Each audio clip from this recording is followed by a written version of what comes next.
Hello, you gorgeous human being. It is Susie Ashworth here, and you are listening to the Infinite Receiving podcast. And I have got a juicy one for you today. You know what it means when I use the word juicy. It means that I am about to introduce you to somebody absolutely delicious.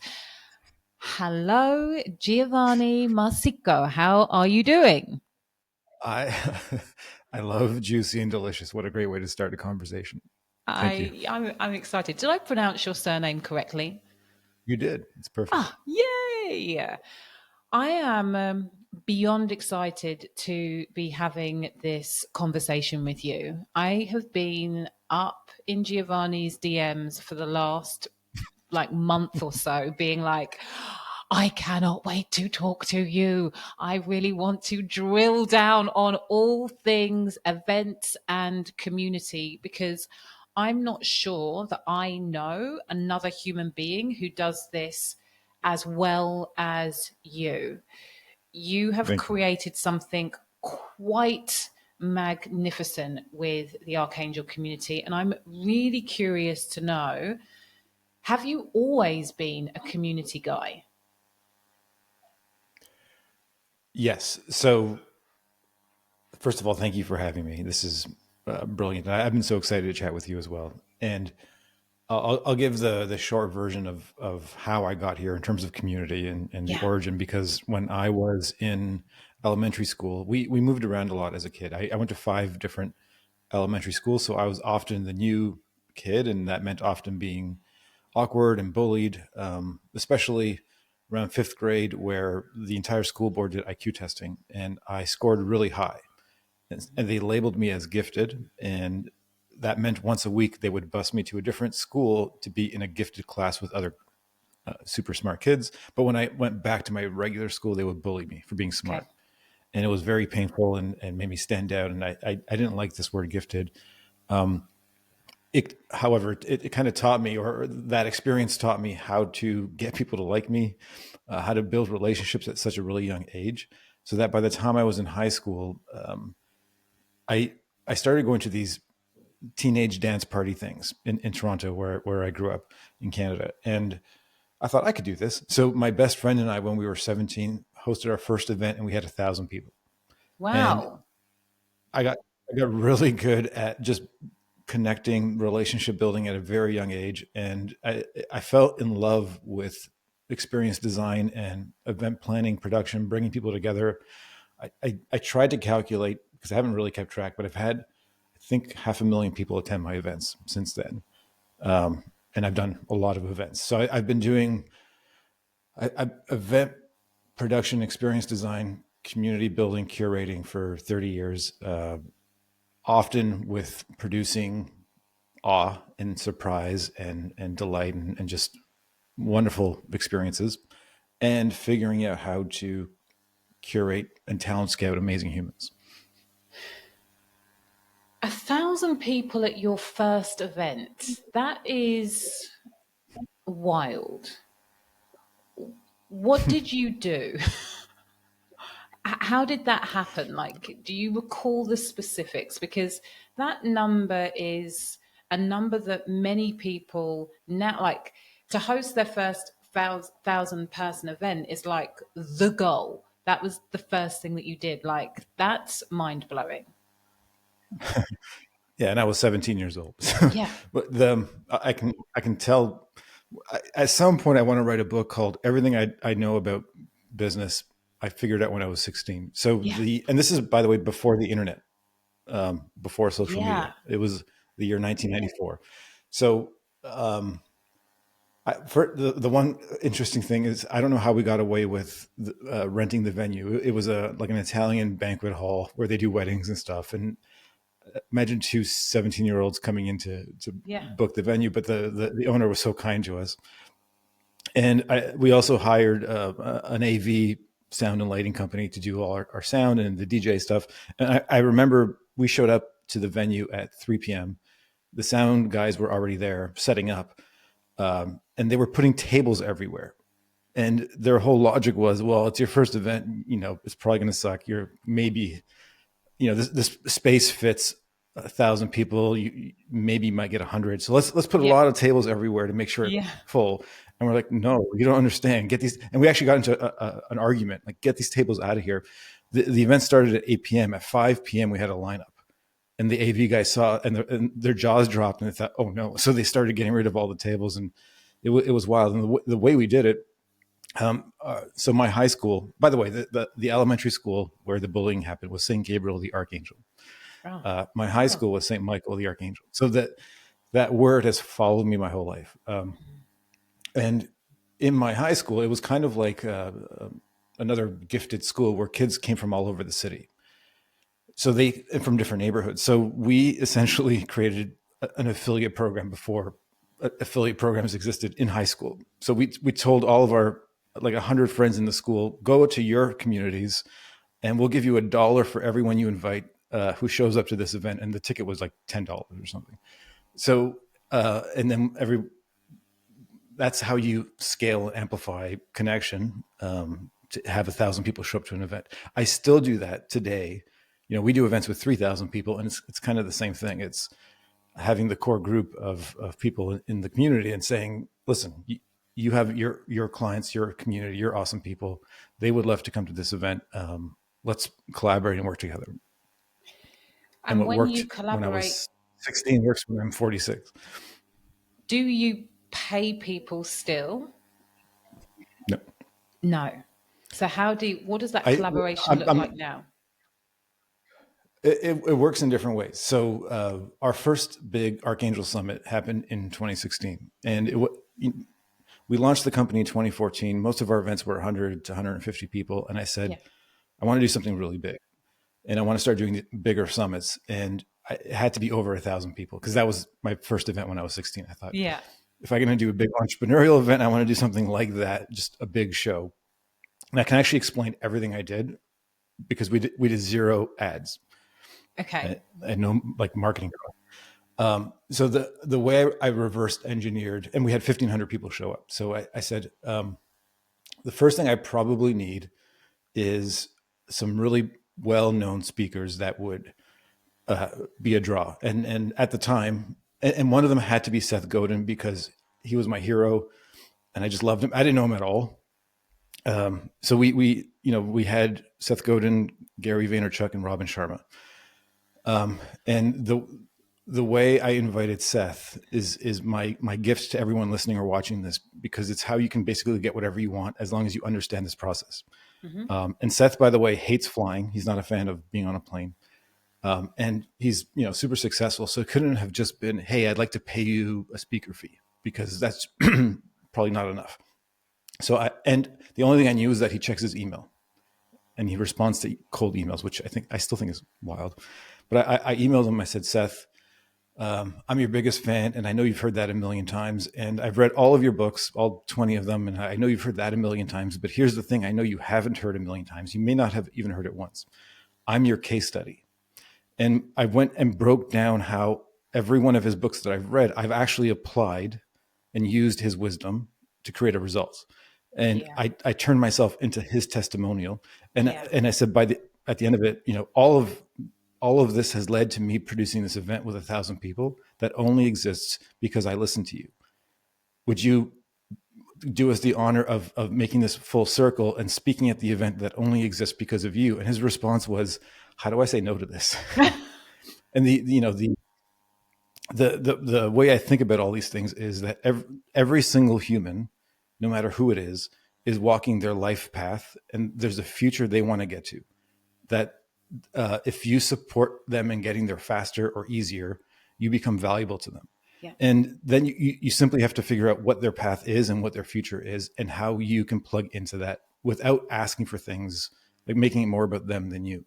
And with Seth, it was unique because I thought, well, what is that path for him? Like, he's achieved a lot of things. And I realized, for someone like Seth, who's super successful and probably has all the things, the future he wants to get to is knowing that his work matters, that his life matters, that all the struggle and sweat and blood and tears and actually made a difference, and an impact. And I showed that I was that for him. And now we have an amazing relationship. He's spoken at like 5 of our events, and I love him. And then we had Robin and Gary lined up as well with similar kind of invites. And then I thought, okay, who do I know that has incredible communities in this space? So people like my friend Jason Gaynor and JJ Virgin and Natalie McNeil at the time. And I said, hey, would you like to speak and share this stage with Robin, Gary, and Seth? And that was like an instant absolutely. And so now if they're speaking at my event, chances are they're going to want to promote it. So that's how I do this. It's like who's already aligned, who already has the community or the incredible people that aligns with us. And that's how you create an event with 1,500 people. Did you pay Seth and Robin and Gary V? Yeah, I did. Yeah. Did you need to have a significant budget for those people? Yes. Yeah. And so it's a risk. It's a very calculated risk because I knew if I did this right, I would be able to pay them from selling tickets to the event, and it all worked out beautifully. And so this is what is also interesting about your events is that actually the model that I see and have used myself is low ticket cost, and then there is an invitation from the stage, and so most people are making their money on the back end. Whereas with your events, actually, I don't know whether they're all like this, but it's a significant investment on the front end to get a seat. And we don't sell anything from stage. when did you make that decision for the model to be that way, and what's the thinking behind that? I think for many people it's a weird, pleasant surprise, or they're waiting for something to happen, and then they're like, "Wait, what just happened?" I think from the beginning of the community, or the beginning of this business in 2014 when we launched, I said, I want to create something where the delivery is the magic, not the marketing of it. So when people attend an event or join our memberships or whatever it is, I want to create something, and again, based on Seth Godin's book, Purple Cow, something remarkable, worth talking about, because a transformed human is the best marketing. So if someone attends an event, right, and it's not even just about the speakers on the stage anymore. I actually, what I love is that our last event we just did last week, I didn't even promote who the speakers were. We're at a place now that I can simply say, hey, we're doing a gathering, and people know it's actually more about the attendees than the speakers. Yeah. It's like, I know I'm going to be in a room with the most incredible people. I can't wait to be at that event. So that to me is the most important thing. It's taken you 8 years to get to that space. Yeah, correct. Which is beautiful. So this was 2014, you're doing small events. 2016, you're like, okay, let's go all in. What has been the journey from, actually, I'd love to hear, what did you do in 2019, 2020? Like, how did that impact your business? Significantly, I'm guessing, but yeah. It was such an interesting, so our first summit was 2016. We did one every year and it kept getting bigger. 2019, we had 3,000 people. We already had the venue for 2020 and it was going to be 4,000 people. And then at the same time, we had launched some coaching programs. And I think, thank goodness for that, because if we had only been in the event space, it would have been a challenge. Although because we couldn't do in person, we shifted to doing a really big online experience called Dreamer Festival that was connected to our first film project, which I can explain in a second. And we had 7,000 people attend that event online. Did you use ads? We built like a production studio. Did you use ads or No. the same, saying we're going to get great speakers and people are going to come? Oh, well, I did something that I don't know if anyone's ever done before. I used a movie as a lead magnet. So, you used a movie as a lead magnet. Wow. Yeah. So we, in 2018, one of the groups I run is called Archangel Council, which is our highest, I guess, level mastermind membership group. And one of the members is a guy named Nick Nansen, who's an incredible director and producer for film projects. And he's won like 20 something Emmy Awards. And he said, "Hey, would you want to make a film together?" And he didn't know that it was like my childhood dream to make movies. So I said yes. And a lot of the stuff he's done is dramatic and like, child trafficking kind of Mm-hmm. documentaries. And I said, I don't want that stuff. I want to do something uplifting, motivational, inspiring. So we produced a film called Dreamer, which is about people who've had really big dreams to impact humanity and have actually made them happen. Mm. And the film was done production at the beginning of 2020. And so we had lined up, let's do all these big red carpet premieres and stuff. And then COVID happened. So we're like, shoot, what do we do now? So the idea I came up with was let's do a global online premiere where anyone can opt in and watch it for free for a week. And we did that in the summer of 2020. And we had 100,000 people opt in to watch it. Wow. From that, from that we invited them to the event. So we used the film as a lead magnet for our event. That's quite incredible. And what I love about this is that obviously you are a visionary thinker, obviously you are a big thinker. But what I've seen in the way that you communicate about your communities is that whatever idea that you have, there is always somebody that is not even 6 steps of separation away from you if you are part of the Archangel community. There is somebody who is sat next to you or sat next to the person who is sat next to you that is going to be able to help you with the thing that you Correct. desired. What I love about this is that originally the intention and the vision was different, and you were able to adapt and create something arguably even bigger. To have 100,000 people opt into the film in the first week is pretty insane.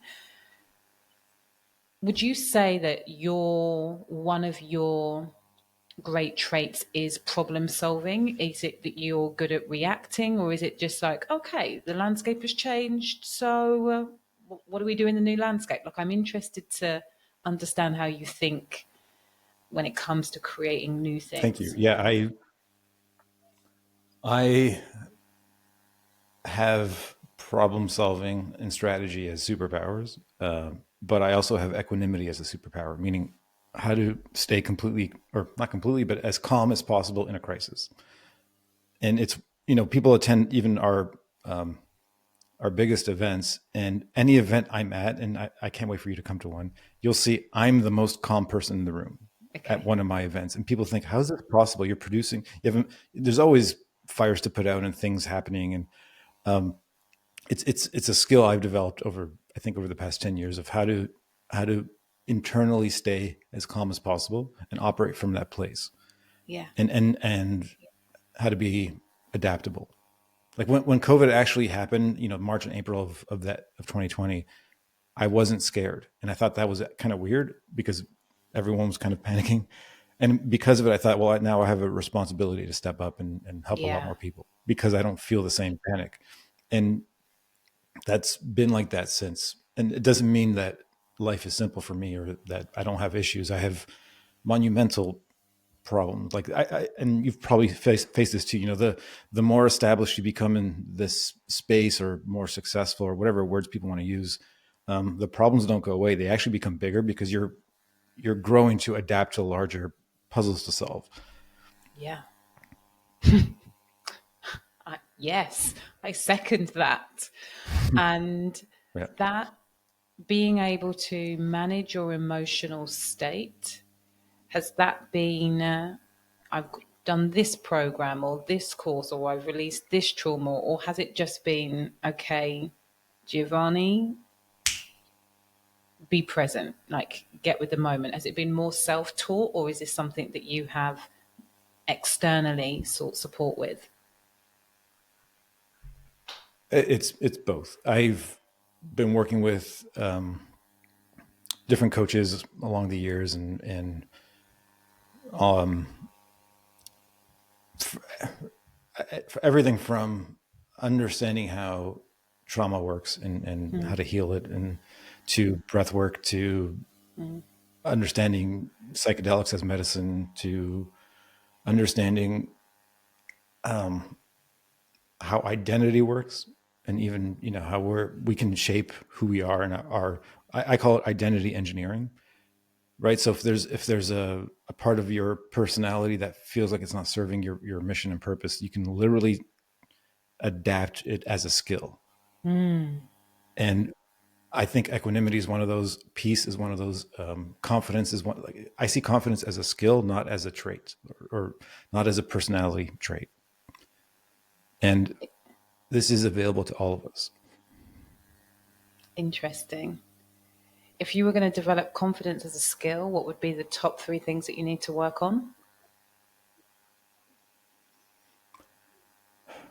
Your relationship with fear and discomfort.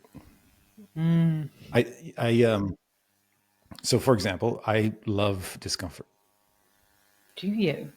Most people most Yeah. people I think want to stay in their comfort zone, and anything that feels foreign or uncomfortable or weird, they shy away from it. And our Yeah. bodies, or sorry, our consciousness is or our brains, especially the limbic part of our brain, is designed to keep us safe. Yeah. And um, if you and I'm not like, I don't like skydiving or those kinds of things. I'm not into, let's put myself in dangerous situations, but it's more of, let me put myself into novel situations that feel uncomfortable, so that I proactively, so that I get used to it, so that when a crisis happens, it doesn't affect me in the same way, Yeah. because I can deal with it. And I used to be terribly shy, as an example. Now, or even labeled as massive introvert, and now I can go up to anybody. I can, dare me to do things in public, and no problem, I'll do it. It's because I've built it as a muscle, as a skill set. Is it something that you put yourself in these situations, you're present, but are you also almost watching yourself deal with whatever is happening in the situation and then reviewing it afterwards? Or is it a retrospective? Okay, next time we're going to do this, we're going to do that, we're going to do this. Is it kind of data driven based on outcome and then revising? Correct, the latter. Okay, cool. What's the I second? I also I I do a thing that I want everyone to do more of, which is I put thinking in my calendar. Like, I have Yeah, protected thinking and dreaming time, because it's like proactive thinking, yeah. where it's and with intention to say, hey, what do I want to think about right now? And Mm, I think most people feel like they're too busy for something like that, but 100%. I I'm obsessed with efficiency. So I would love to figure out, how do I save more and more time for myself and the people around me? How do I give people their time back to create more freedom for what they actually want to do? Mm, Um, and it's kind of, there's this rule, I think it's called the carpenter's rule, or the architect's rule. It's, it's measure twice, cut once kind of thing.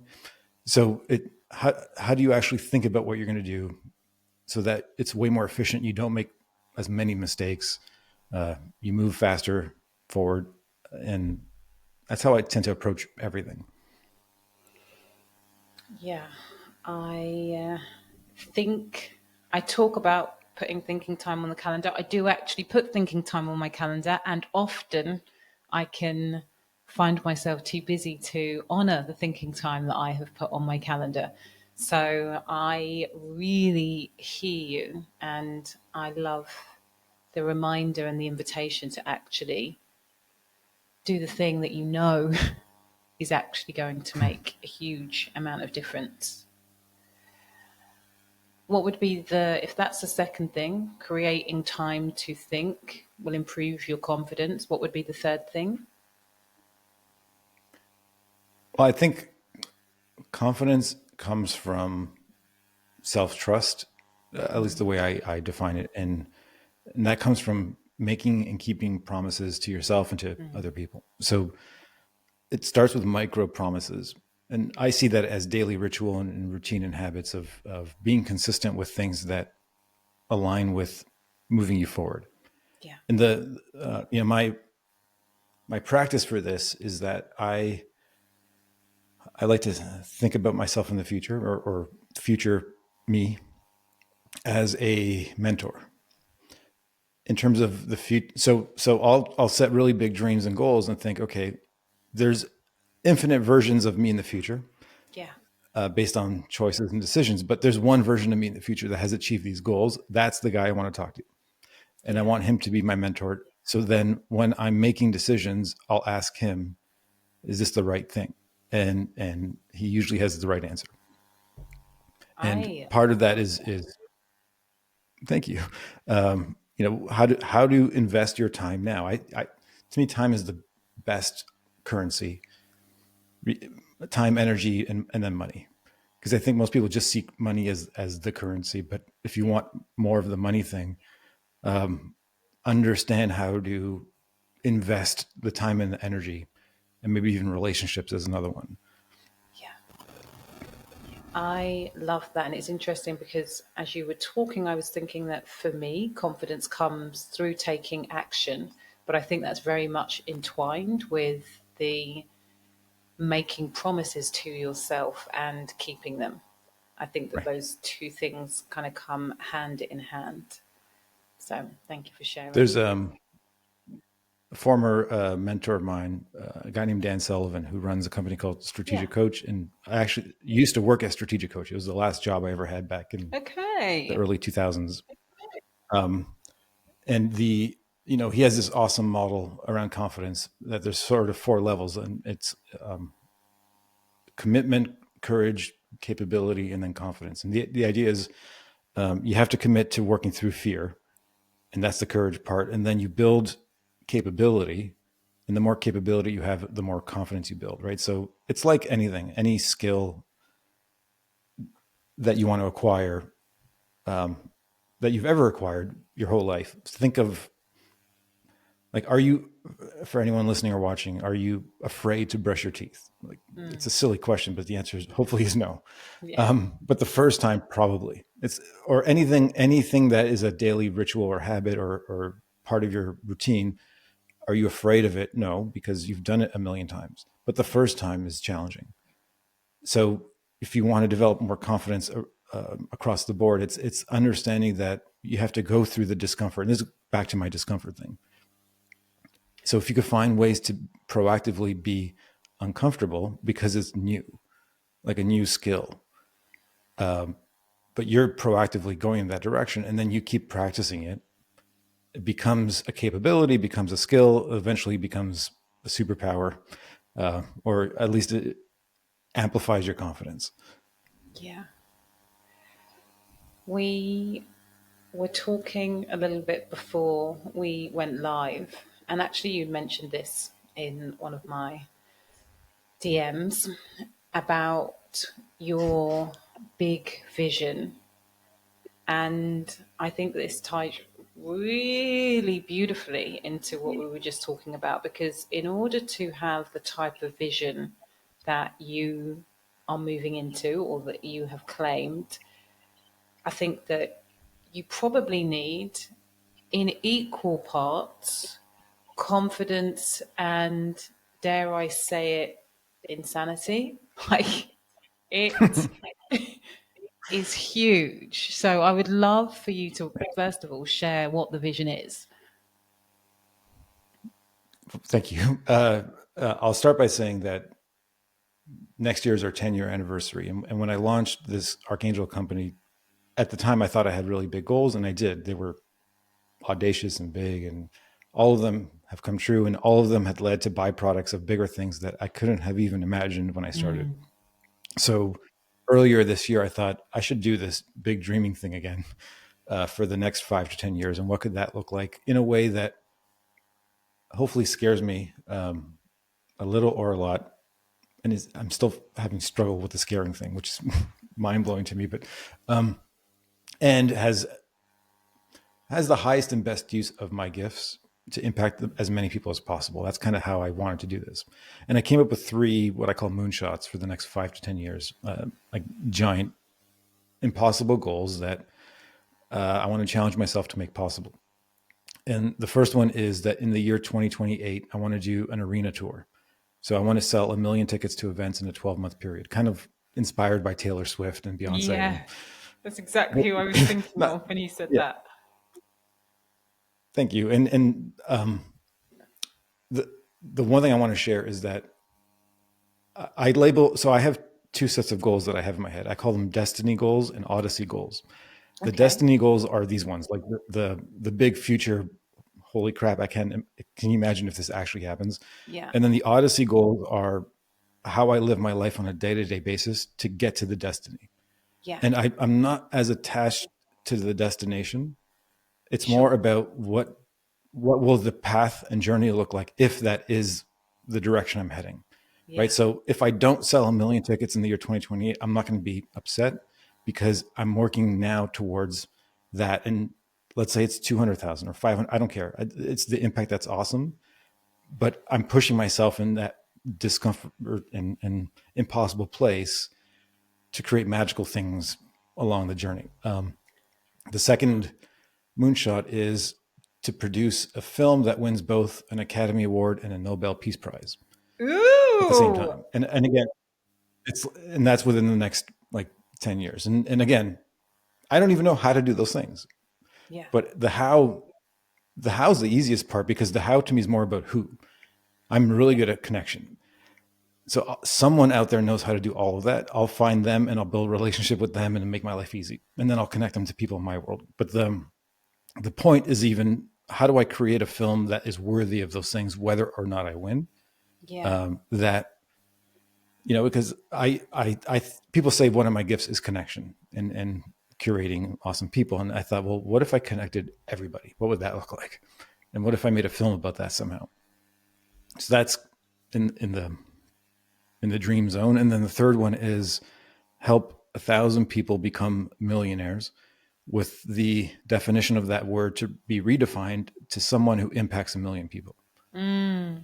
And all of these things are kind of connected, right? So as we we have our council group and our synergy group. And as we are building these memberships, I need people on my stages. If I'm going to have 1 million people at events of an arena tour, I want people with 10,000 hours of mastery in a domain, whether it's Yeah. business growth or personal development, to be on my stages. And I want them to come from our community. So we start now, we have this 5-year trajectory of developing this amazing community so that we're all on these stages impacting 1 million people. Oh, there's so many things I want to ask you, and I feel very inspired actually just listening to you with the moonshot because as an individual, and I think also as a woman, and I think also in this personal development space, often there are the people who are like, go for gold, like it is yours, grab it, which is my tendency. That's the side of the seesaw that I hang on. But then there's also this other side where it's like, just relax, just chill out, make sure that you're living your life. Like it kind of becomes this either or. And what I love is that your honesty goals allow, which is where your true focus is on, who am I being today in order to one, fulfill the destiny, but I think also wrapped up in that is you want to love your life and love what it is that you don't want to get to the end destination and forsaken everything, forsaken your wife, forsaken your health, forsaken your wealth. You don't. It's so that honesty goal. Those honesty goals are really, really important. But as I'm listening to you, the word how is really present. I'm like, but how do you know that that is the honesty goal? Like, what is the process that you go through in order to know the who? Or is this you speaking to your mentor? your future mentor. Yep. He's so smart, way smarter than me. That's part of my thinking. I literally, I have one of my practices is in the shower, which is, I know some people will get this. Have you ever taken a shower and you get a download of an idea and you're like, oh, wow. And Yeah. I talk to a lot of people where this happens to them, where they get downloads in the shower and it's reactive. So I've created a proactive shower meditation. I think I can't call it a meditation because I don't know if you know Emily Fletcher, who's from I Ziva. just spoke to her a couple of days ago. Visualization. Yeah. Yeah, she's like, no, that's not meditation. I'm like, fine, I'm just going to use that word anyways. I don't care. But it's my shower meditation where I walk in with what I want to download and receive, and I will get incredible downloads. So it's proactive receiving in the shower, and that's often how I communicate to my future self, asking him a question and then letting an answer come. When did you develop that practice? I've been doing that for 5 years. 5 years. And what was the catalyst for you starting that? It originated in 2011. This is before Archangel. I was in the real estate space in Toronto, and I was considered very successful and secretly hated every second of it because I didn't like real estate. I didn't like the industry. I didn't like what I was doing. But how do you tell people that you're winning awards and you're being featured in magazines and being interviewed and you don't like the thing?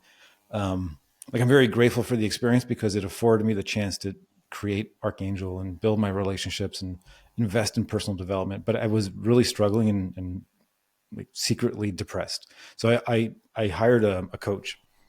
Her name is Joanne Delcourt.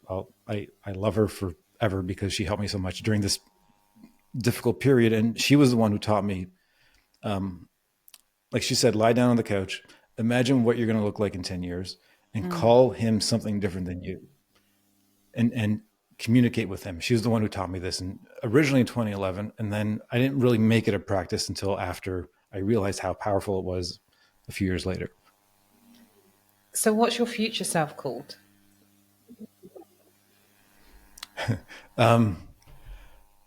I call him Johnny Angel. Johnny And Angel. she said, come up with any name that isn't yours. And I'll give context. So I was born Giovanni. That's my birth name. And growing up in Toronto, you know, an Italian name like that, like my parents were from Italy, they immigrated to Canada. So everyone called me Johnny and John, which is the English version of Giovanni. So growing up, I was like, anyone who knows me before 2009 will call me John, which Okay. is often weird because sometimes people comment on my Facebook stuff as John. Hey, John, that's awesome. And everyone's like, Yeah. who's this John person? And then in high school, when we started doing our parties, and then parties led to dance clubs. And, you know, a few years we had like 5,000 people a week at our events. And the entire time, like I've never been drunk in my life. Okay. And I But grew you up in do nightclubs. drink. I now I like once a year kind of thing. Like I had a champagne at my wedding a few months ago, but alcohol affects my brain in a way I don't like, so I just don't do it. And prior to a few years ago, I'd never touched any drugs, like marijuana or mushrooms or anything. It wasn't until I was introduced to psychedelics as medicine. That was the first ever in my lifetime working with plant medicine. So my nickname was Johnny Angel because everyone's like, how are you running parties and living in nightclubs, but you don't touch any of this stuff? Yeah. So then I was DJ Johnny Angel. So that was my kind of nickname growing up. I just loved the name, and that's the name I call my, or I at least I called my future self. You know, can I tell you the most wild part about this? Go for it. I was doing this in 2011. I had hair. I had like I just everything was different, and I am the person I was talking to back then. Wow. Like I've become Ooh. right. So that's why I am Johnny Angel right now. So now I feel like I need to come up with a new name for the new future me from 10 years. The reason that that is so powerful is that that is going to be the most positive reinforcement and confirmation bias that you could ever wish to have. Like, Right. because I think that what paralyzes is most people is that they don't truly trust themselves. They don't truly believe that they have access to the answers. They don't truly believe that they have that connection. And frequently that shows up in just not making time. But then, even when people make the time, there's still that, well, it can work for you, but I don't know if it's going to work for me. What you don't have that anymore. Like, even if you had that in 2011, even if you had that 5 years ago when you started, one day you looked in the mirror and was like, fuck, I am Johnny Angel. Do you remember that moment? Right. Like, was it like a come to Jesus, like, oh my God, who am I Yeah, looking yeah, at? it was.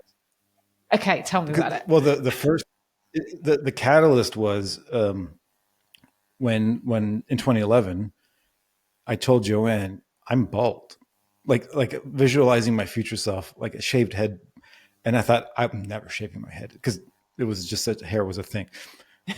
And it was recent.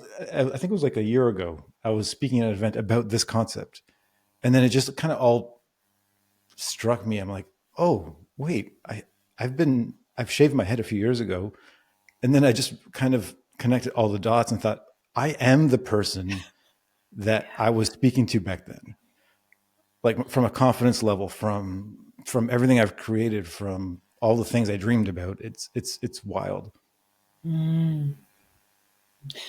It's because you have such a,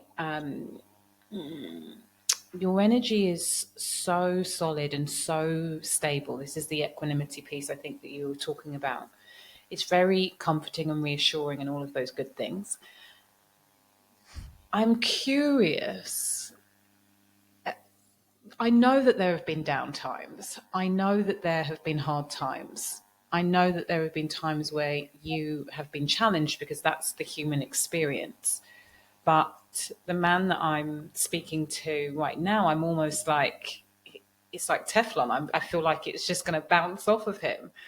Are there times that really, or is there a time that really stands out in your mind that did challenge your belief, where you did think, fuck, I don't know if I'm going to be able to turn this around? And if so, can you share that with me? A lot. So, and I've spoken about these things, but in the beginning of 2008, so I was married and had a child with my ex-wife, and we broke up in 2008, and my son at the time was 3, and I was in the darkest place. And prior to that, I was experiencing panic attacks so bad. I thought one of them was a heart attack. Like I actually called 911 and got rushed to the hospital. And then I've experienced hopelessness, like true, to the point where I was debating ending my life. And at the time, my son was my angel. I was like, I can never do that to him. And that pulled me through enough to slowly turn things around. And I was riddled with anxiety and depression and panic. And I think it's because of the deep level of all of that I started figuring things out for myself. And yeah, it was so challenging, like really rough. And so it was really your son that made you step in, lean in, and say that I've got to figure this out. Yeah, I've had these incredible, I'll call them angels along the way. He was one of them. I had a friend named Chris. So I left strategic coaching in 2005. I started marketing coaching, and when all this happened in 2008, Chris was a one-on-one like coaching client for. I was helping him with his marketing, and he ran a huge personal training studio, so like super awesome fitness. And I wasn't. I was out of shape, which I think was in alignment with how I was feeling and stuff. And I had gone to a doctor and he prescribed antidepressant medication. And I had just filled the subscription. I was at the pharmacy. I went straight to my meeting with Chris for our one-on-one session at his gym. And he can see in my eyes like something was really off. And he said, "What's going on?" And I just kind of broke down and explained everything. And he was amazing. And he said, "Oh, let me see the pills that you prescribed." And I gave him the bottle and he whipped them in the trash. Whoa. And he said, "Get your fucking ass in this gym with me right now." And like this awesome experience literally was part of this catalyst. And he helped me that day and way more than that day. And also saw how important fitness is for managing emotion or movement in general. Like if there's one tip for everybody, it's move as soon as you get up. Like if you can get to a gym or do fitness or especially weight training, that's even better. But simply moving changes your state, like walking and running or whatever. I love this. And so when we go back to these moonshots, I think the other thing that feels very true to me as I listen to you is that, and maybe it's just all of the stories that you have shared so far, but there is a sense of, oh, of course, like this, yes, it's audacious. Yes, it's massive. Yes, it's ridiculous. And it's sublime. And if anybody was going to do it, of course you're going to do it.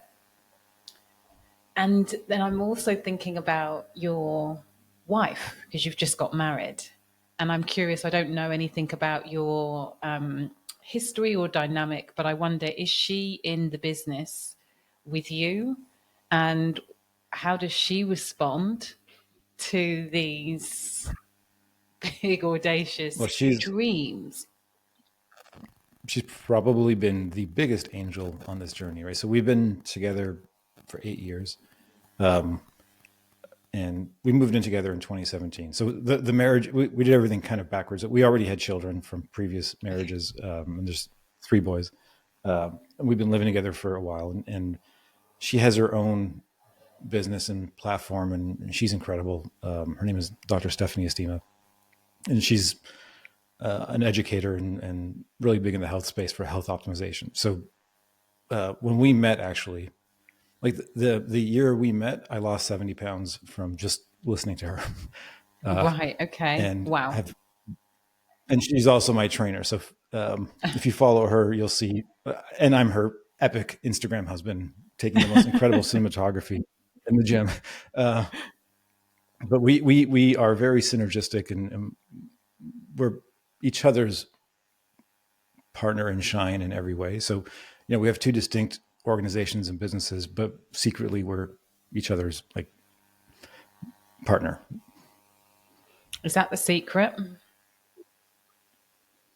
I think, well, the secret is surrounding yourself with people who don't believe your old stories and people who believe your future, right? Like when someone says the phrase, "We have so much in common," what does that mean? You think the Usually you're same. referring to the past. Okay. It's like we went to the same school, we're from the same country, we like the same music, or to me, we have so much in common means the future. Like we're on the similar trajectory and odyssey and path and journey towards a common future together. And that's how I align with people who are around me, whether it's romantic partner, friends, clients, everybody, community. And actually, another Joanne, I'll give her another credit for this one. When I was struggling, she said, "You're so good at doing things, you suck at being." So we're gonna. I know you already have a to-do list, but I'm going to help you create a to-be list. And I said, "What's that?" So she said, "Make a list of all of the personality traits that you love about yourself, and make another list of the ones that aren't serving you, and then think about what are the opposite of those things, of the ones that aren't serving." Right. So, for example, this wasn't one of mine, but just as an example, if you are constantly late for meetings, that might not be serving you. The opposite is I'm always on time. So you have your things you love, and then the things that are the opposite of the things you don't, and that's your Yeah. to be list. And that's how I described Johnny Angel. It's like the person I love already and the person I want to become. And that's who I became. But when I made that list, I was like, these are my values and these are the things I believe in. And this is who I want to surround myself with. And that's how I started building Archangel, from the same place. It's like people who believe the same things, people who are aligned with who I am and who I want to become. And then it was the same thing for meeting Stephanie. Like there was no distinction.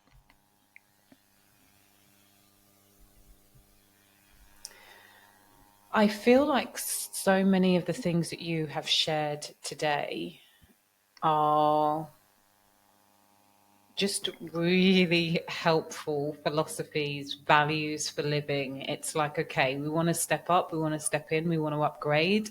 Listen to this podcast, take the notes, like listen to the things that Giovanni does and start applying, implement.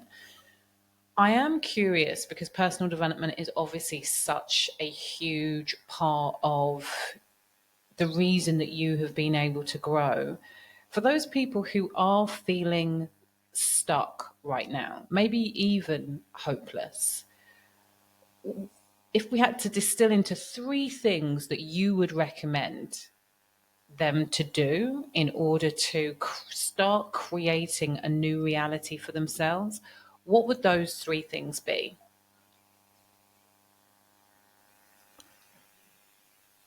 What's helped me a lot as a reframe, and actually when my wife had her clinic, she closed her clinic in 2019. She had an incredible health clinic downtown Toronto.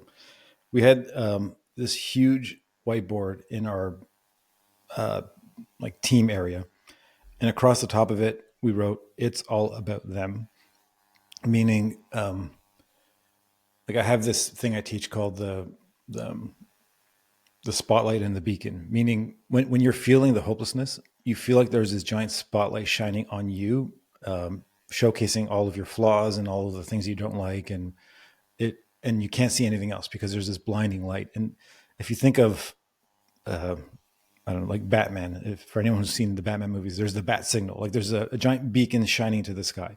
If you turn that spotlight 180 degrees and shine it on other people that you can help in any way and be useful in any way, that's a beautiful, I don't like the word hack, but I'll use it like a hack through hopelessness. It's like, just do something kind for somebody else, even a compliment if you want to start there, or using your time to support someone else is the fastest way through that hopelessness. Because I think part of hopelessness is feeling zero self-worth, like you don't matter kind of thing. And matter is a choice. And I think we all can matter when we understand that we need each other for this kind of thing. Like it's loneliness that we're experiencing and lack of connection to other people. So do something for someone else without anything, asking for anything in return. Yeah. That's helped me so much. Amazing. What else do you have up your sleeve? Two more.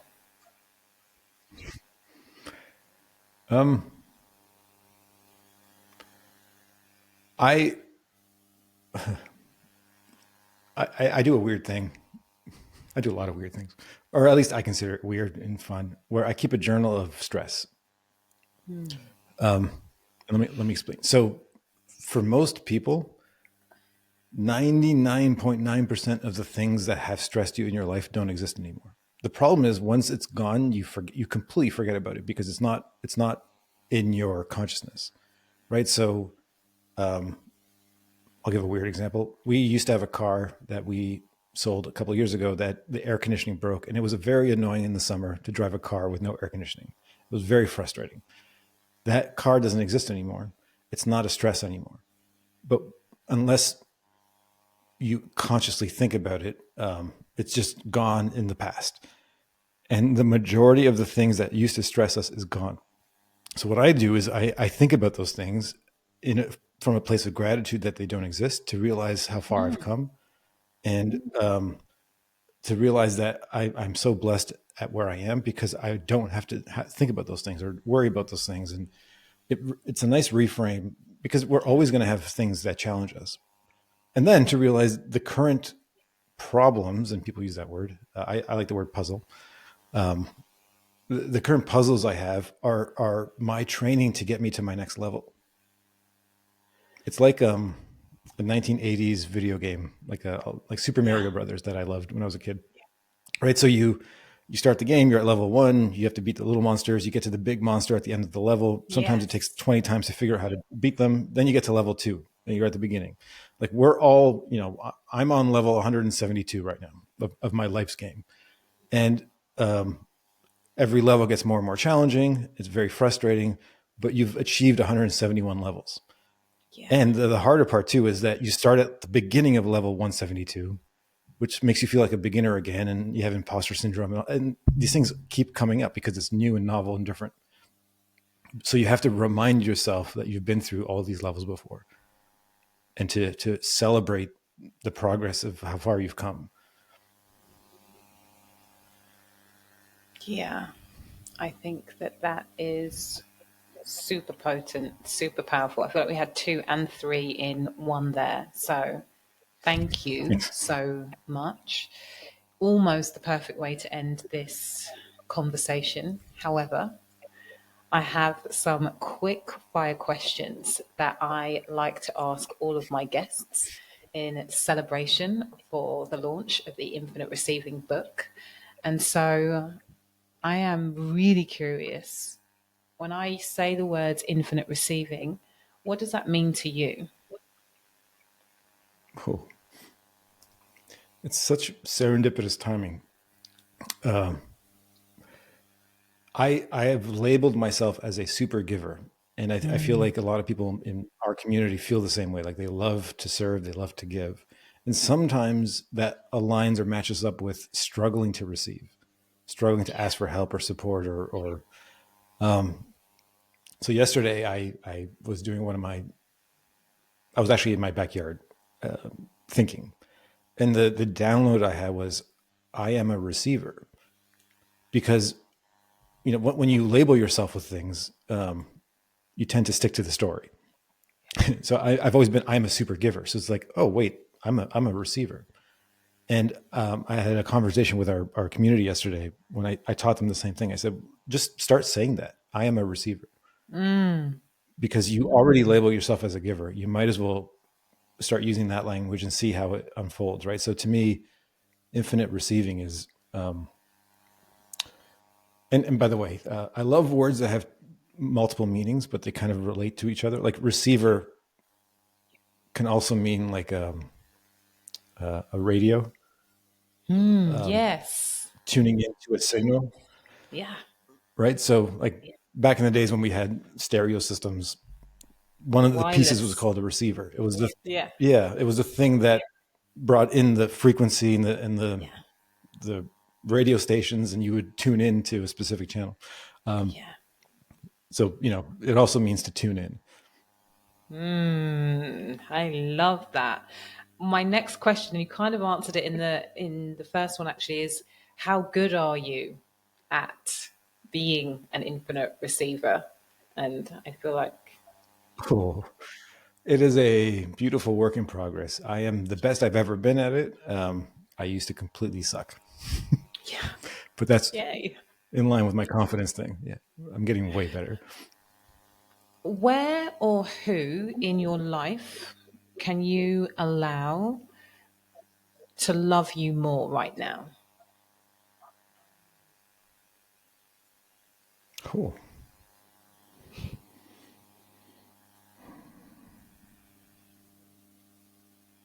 I think it actually aligns with the previous question. I remember when I was 19, I was at a gym working out, and I sat next to this man who was like triple black belt something in some martial art, and he was so wise and so strange. And we were talking about like giving and receiving from a different context. And he said, John, uh, I'll just Giovanni, which do you prefer, inhaling or exhaling? But you could only choose one. And I was like, that is the weirdest question I've ever heard. And I said, and I was, and he's like, exactly. You can't make that choice because you would die, and you have to have both. And it's the same with giving and receiving. They're you can't have one without the other. You can't give without someone receiving. So when you receive, you're giving other people the gift of giving because you love giving and you know that feeling. So why don't you give that as a gift to other people as you're receiving? So I think love is like that too. It's like as I receive more and as I ask for support with all the things I'm doing with these really big moonshots, I'm opening up that channel to receiving more of everything, including love. Yeah, I love that. It's funny the way that you answer the question. It leads me into, it's actually not the next question, but it's another one that's coming. So I think that I love that. Mm-hmm. What is your greatest attribute? Probably the one thing that we haven't spoken about enough in this interview, which sets us up for a part two. But what is your greatest attribute? Oh.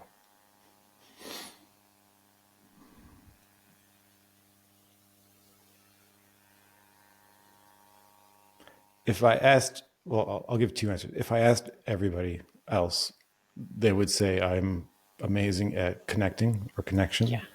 at curation of bringing amazing humans together, of experience design and storytelling and all these kinds of things. I think it's capacity to love. I have, and I don't like comparing to other people because I don't know how to do this, but like I just feel like I have infinite capacity to love everybody. Do you know who else said that? Emily No, Fletcher. amazing. That's She's awesome. interesting. What are you consciously working on manifesting right now? You've answered all of these questions, but here we go.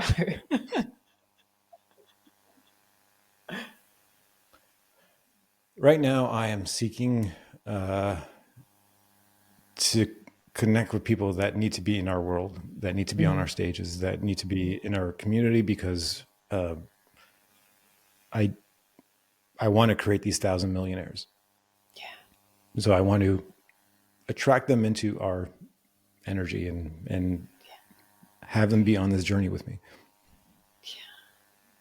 Finally, where can you allow yourself to be more supported right now?